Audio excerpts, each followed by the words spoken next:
দেখছিলেন প্রধান শিরোনাম। আন্তর্জাতিক সময়ের সঙ্গে আছি আমি ওমর ইনান। এ বিষয়ে আরও খবর জানবো আমরা সহকর্মী রবিউল ইসলাম আওলাদের কাছ থেকে। আওলাদ, শুরুতে আপনাকে স্বাগত জানাচ্ছি। আপনি সকাল থেকেই সিরিয়া প্রসঙ্গ, সিরিয়ার সব খবর কিন্তু আপনি ফলো করছেন এবং সবশেষ আমরা যেটি দেখতে পারলাম যে সবশেষ গুঞ্জন দিয়েই শুরু করে বাশার আল আসাদের হেলিকপ্টারটি বিধ্বস্ত হয়েছে, আমরা এমনটি শুনতে পাচ্ছি। এটির আসলে সত্যতা কি এখনো নিশ্চিত করা গেছে?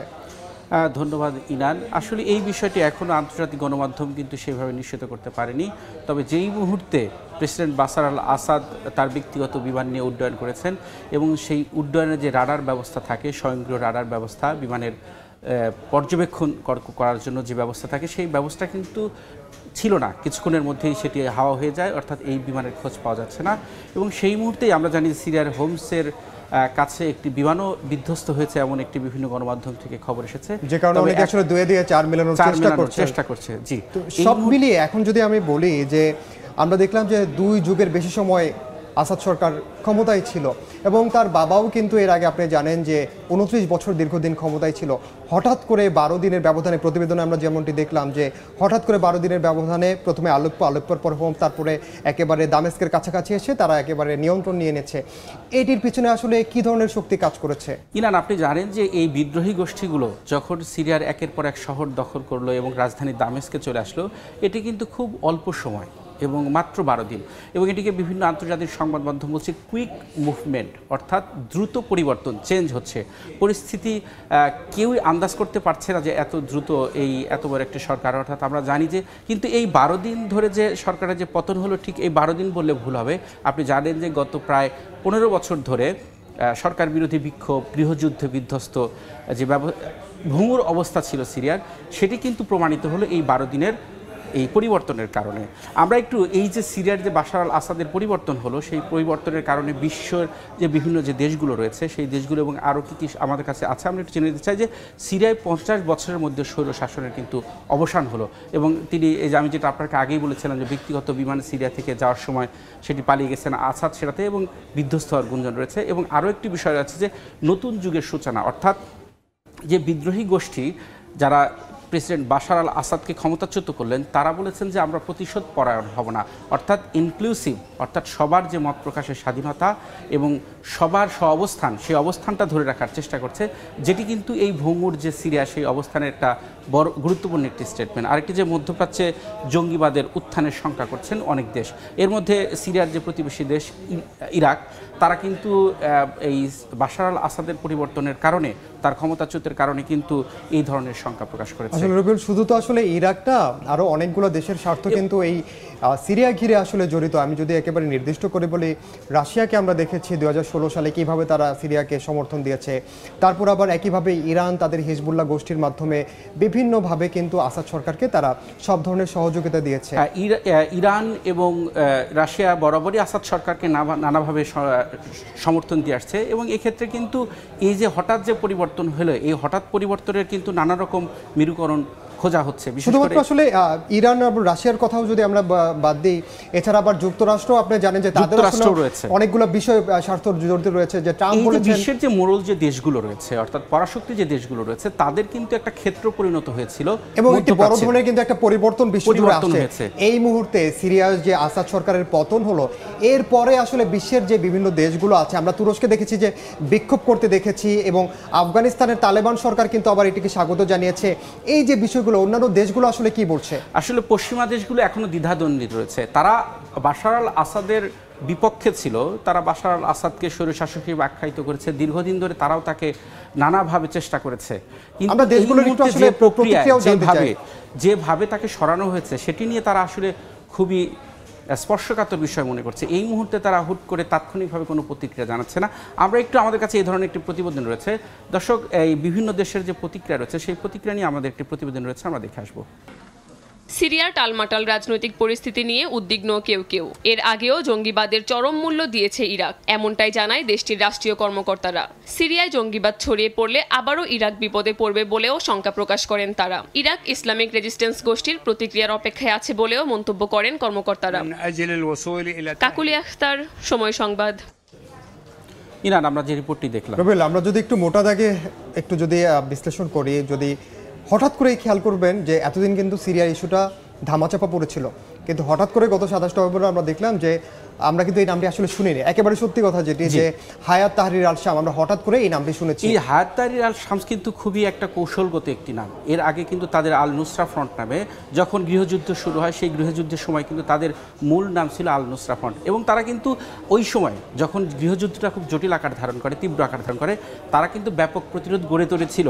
কিন্তু ওই সময় রাশিয়া এবং ইরান সমর্থিত যে হিজবুল্লাহ রয়েছে বা অন্যান্য শিয়া মিলিশিয়া বাহিনী রয়েছে, সেই বাহিনীর কারণে তারা কিন্তু খুব একটি আগাতে পারেনি। এবং এই গোষ্ঠীর যিনি প্রধান, তিনি কিন্তু এর মধ্যে বলেছেন যে তিনি প্রতিশোধ দিবেন না। তিনিও কিন্তু এখন নতুন করে আলোচনায়, তিনি কি তাহলে ক্ষমতা নিতে যাচ্ছেন, তিনি আসলে পরবর্তী তার করণীয় কি হবে, এটি নিয়েও কিন্তু সাধারণ মানুষের মধ্যে একটি আলোচনা বা গুঞ্জন শুরু হয়েছে। হায়াত আল তাহরির আল শামসের যে আল জোলানি যে রয়েছে, প্রধান রয়েছেন, আমরা একটু আমাদের এই তার একটি প্রতিবেদন রয়েছে, আমরা একটু দেখে আসতে চাই। আমরা আল জোলানি সম্পর্কে একটি প্রতিবেদন রয়েছে, দর্শক আমরা সেটি দেখে আসবো। আবু মোহাম্মদ আল জোলানি, আসল নাম আহমেদ হুসাইন আল শারা। 1982 সালে সৌদি আরবে জন্মগ্রহণ করা এই নেতা 2003 সালে সিরিয়ায় জঙ্গি গোষ্ঠী আল কায়েদায় যোগ দেন। যুক্তরাষ্ট্র বিরোধী প্রতিরোধ আন্দোলনে তার অংশগ্রহণ তখন থেকেই পরিচিত করে তোলে তাকে। 2006 সালে যুক্তরাষ্ট্রের সেনাদের হাতে গ্রেফতার হন জোলানি। 5 বছর কারাবাসের পর 2011 সালে তিনি মুক্তি পান। এরপর সিরিয়ায় গড়ে তোলেন আল কায়েদার শাখা আল নুসরা ফ্রন্ট। ইনান, আমরা প্রতিবেদনটি দেখলাম। রবিউল, একটু আগে আমরা খবর পেয়েছি যে দামেস্কে ইরানি যে দূতাবাস আছে সেখানে হামলার ঘটনা ঘটেছে, কিন্তু আমরা পরিষ্কার করে এখন আসলে বিস্তারিত তথ্য জানিনি। তার মানে বোঝাই যাচ্ছে যে ঠিক আমি আপনাকে যেটা বলতে চাচ্ছি এখন যে মধ্যপ্রাচ্য কেন্দ্রিক এখন যে বিশ্ব রাজনীতি, সেই রাজনীতির কিন্তু একটা পট পরিবর্তন হবে। আমার কাছে কিছু আমি দেখাতে চাই যে মধ্যপ্রাচ্যের প্রভাব পড়তে পারে কিন্তু ইরান এবং রাশিয়ার, যেটি আমরা একটু আগে জানি যে আসাদ সরকারকে ক্ষমতায় রাখতে তারা কিন্তু সব ধরনের ভূমিকা পালন করেছে, এবং সবশেষ গতকাল পর্যন্ত কিন্তু তারা সশস্ত্র লড়াই করেছে। এবং এখনও আমরা জানি যে সিরিয়ায় রাশিয়ার যে সামরিক যে স্থাপনা সেটিও রয়েছে। এছাড়া কিন্তু আমরা একটু জিনিস, যুক্তরাষ্ট্রের অবস্থানটা কিন্তু খুব কৌশলগত। তারা কিন্তু প্রেসিডেন্ট বাশার আল আসাদকে সমর্থন করে না, পুরোপুরি সমর্থনও দেয়নি, আবার তারা কিন্তু তার থেকে মুখ একেবারে ফিরিয়েও নেয়নি। কিন্তু এখানে জটিল কথা হলো যে এই যে হায়াত আল শামস, যে আল তাহরির আল শামস, এই গোষ্ঠীটা কিন্তু মূলত হলো জঙ্গি গোষ্ঠী যে আল কায়দা রয়েছে, তার থেকে কিন্তু বের হয়ে কিন্তু এই দল গঠন করেছিল, যেটি আল কায়দা দমনের নামে কিন্তু আমরা দেখেছি মধ্যপ্রাচ্য কেন্দ্রিক যে পশ্চিমা দেশগুলোর যে প্রভাব, সেই প্রভাব থেকে বেরিয়েছিল। কিন্তু এখন আবার তাদেরই যে অ্যাফিলিয়েটেড যে সংগঠন বলা হচ্ছে, তাকে কিন্তু এখন তার আবার সিরিয়ার জাতীয়তাবাদী সংগঠন বলা হচ্ছে। এবং একই সঙ্গে আমরা দেখতে পাচ্ছি যে আরব বিশ্বও কিন্তু এখন নতুন করে বিশ্বগুলো আমরা দেখছি এই সময় পরিবর্তনের পর দেখা যাবে যে পরিস্থিতি আসলে কোন দিকে যায়। এখন পর্যন্ত আমরা যতটুকু জানি যে এই বিদ্রোহী গোষ্ঠীগুলোকে সংযুক্ত আরব আমিরাত এবং তুরস্কের যে প্রধানমন্ত্রী প্রেসিডেন্ট রিসেপ তাইয়েপ এরদোয়ান, তিনিও কিন্তু বলেছেন যে সিরিয়ায় যে এখন পরিস্থিতি, নতুন বাস্তবতা বলছে, তিনি বলছেন যে এই বিশ্বকে সিরিয়ার এই নতুন বাস্তবতা মেনে নিয়ে সামনের দিকে এগোতে হবে। রবিউল, আমরা আসলে তাই আশা করি যে খুব দ্রুত এটির একটি সমাধান হবে এবং যে পরিবর্তিত পরিস্থিতি সেটি নিশ্চয়ই একটি সমাধান হবে। রবিউল, আপনাকে অসংখ্য ধন্যবাদ। আপনাকে ধন্যবাদ। সিরিয়া পরিস্থিতি নিয়ে আলোচনার জন্য স্টুডিওতে যুক্ত ছিলেন সহকর্মী রবিউল ইসলাম আওলাদ। ঢাকা দিল্লির সম্পর্কে টানাপোড়েনের কারণে ভারতে বাংলাদেশি পর্যটকদের যাতায়াত একেবারেই কমে গেছে। এতে চরম অনিশ্চয়তায় পড়েছে কলকাতার ব্যবসায়ীদের জীবন জীবিকা। শহরের বড় একটি অংশের ব্যবসা বাণিজ্যে কার্যত ধস নেমেছে। এই অবস্থায় শনিবার জরুরি বৈঠক করে বাংলাদেশিদের জন্য দ্রুত ভিসা চালুর দাবি জানিয়েছেন ব্যবসায়ীরা। পাশাপাশি নিরাপত্তা নিশ্চিতে সবকিছু করার জন্য আহ্বান জানিয়েছেন তারা। বিশ্বজিৎ দাসের ক্যামেরায় সুব্রত আচার্যের রিপোর্ট। কলকাতার মার্কুই স্ট্রিটে রোজ ট্যাক্সি স্ট্যান্ডে যাত্রীর অপেক্ষায় এই ভারতীয় ট্যাক্সি চালক। বাংলাদেশি পর্যটক না থাকায় টান পড়েছে তার পকেটেও। অন্যদিকে জরুরি চিকিৎসা সেবা নেওয়ার জন্য কলকাতায় আসা বাংলাদেশিরাও মনে করেন ভালো সম্পর্ক না থাকলে ক্ষতিগ্রস্ত হবে দুদেশি। বাংলাদেশি দাদা না আসলে না কলকাতা সব ভুকা মরে যাবে। পাশাপাশি দুটো প্রতিবেশী দেশ, একই ভাষা, একই ঐতিহ্য, একই খাবার দাবার, সেখানে এইভাবে আমার মনে হয় স্তব্ধ হয়ে থাকাটা ঠিক না। 2023 সালেও ভারতে বিদেশি পর্যটকদের মধ্যে বাংলাদেশিদের স্থান ছিল দ্বিতীয়। আর এবার 5 আগস্টের পর হিসেবটা পুরোপুরি উল্টে গেছে। ভিসা না পাওয়ায় কলকাতায় আসছেন না বাংলাদেশিরা, আর তাতেই শহরের বড় একটি অংশের অর্থনীতিতে কার্যত ধস নেমেছে। দ্রুত পরিস্থিতি স্বাভাবিক করতে দুই দেশের সরকারের প্রতি আহ্বান জানিয়ে জরুরি বৈঠক করেন স্থানীয় ব্যবসায়ী প্রতিনিধিরা। যে পরিস্থিতিটা উভয় দেশে চলছে, সেটা মিডিয়ার মাধ্যমে আমরা দেখতে পাচ্ছি নানান সেটা গুজব না অরিজিনাল, সেটা আমরা মিডিয়া ভালো জানে এটা। তো এইটাকে এর থেকে বিরত থেকে দুই দেশের যাতে শান্তি বজায় থাকে। সমস্ত বাংলাদেশি যে খারাপ হয়ে গেল বা তাদের আমরা অচ্ছুত করে দিলাম, ঢুকতে দেবো না, এই মানসিকতাটার পরিবর্তন দরকার। রেস্টুরেন্ট গুলো বাঙালিরা, আমাদের কলকাতার বাঙালিরা একটা অনুষ্ঠানে আসে, বাট বাংলাদেশিটা সবসময় খায়। স্বাভাবিক সময়ে প্রতিদিন গড়ে বাংলাদেশ থেকে 5 থেকে 6,000 পর্যটক আসতেন কলকাতায়। এখন সংখ্যাটা নেমে এসেছে 2 থেকে 300-তে। মধ্য কলকাতার এই বিস্তীর্ণ অঞ্চল বাংলাদেশি পর্যটকহীন, কার্যত অর্থনৈতিকভাবে ভেঙে পড়েছে। ব্যবসায়ীরা বলছেন এই অবস্থা চলতে থাকলে আগামী জানুয়ারির মধ্যবর্তী সময়ে অনেক ব্যবসা প্রতিষ্ঠানকে তালা ঝোলাতে হবে। কলকাতার মার্কো স্ট্রিট থেকে সুব্রত আচার্য, সময় সংবাদ। চলতি বছরের স্পন্সর ভিসায় আরও 1,10,000 শ্রমিকের কোটা বাড়িয়েছে ইতালি সরকার। তবে বাংলাদেশ, পাকিস্তান এবং শ্রীলঙ্কার ক্ষেত্রে কঠিন যাচাই বাছাইয়ের সিদ্ধান্তের কথাও বলা হয়েছে নতুন আইনে। এছাড়া রাজনৈতিক আশ্রয় প্রার্থীদের আলবেনিয়া পাঠানোর সিদ্ধান্ত চূড়ান্ত করেছে সরকার। ইতালি থেকে হাসান মাহমুদের রিপোর্ট। আইন করে 3 বছর মেয়াদি স্পন্সর ভিসায় 4,52,000 শ্রমিক নিচ্ছে ইতালি। এরই মধ্যে দেশটিতে প্রবেশ করেছে বাংলাদেশি সহ অনেকেই। চলতি বছর স্পন্সর ভিসায় দ্বিতীয়বারের মতো কোটা বাড়িয়েছে সরকার। আইনটির অনুমোদন দিয়েছে পার্লামেন্টের নিম্নকক্ষ। উচ্চকক্ষ সিনেটে অনুমোদন পেলেই প্রকাশ করা হবে গেজেট। এই আইনে নতুন করে 1,10,000 শ্রমিক আনার সুযোগ রেখেছে সরকার।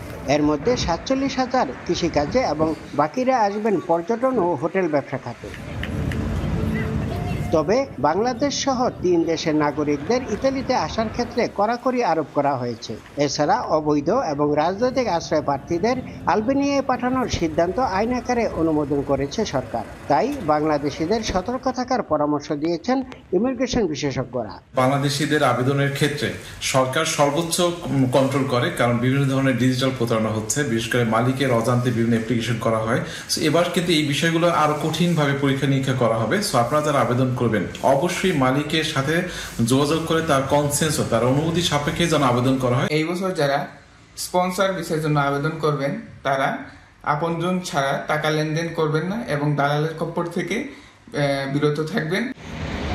নতুন এই আইনে পারিবারিক ভিসায় আসার ক্ষেত্রেও বেশ কিছু শর্ত জুড়ে দেওয়া হয়েছে। এছাড়া স্পন্সর ভিসা কোনো কারণে বাতিল করা হলে তা মালিকপক্ষকে জানানো হবে না বলেও আইনে বলা আছে। ইতালির রোম থেকে হাসান মাহমুদ, সময় সংবাদ।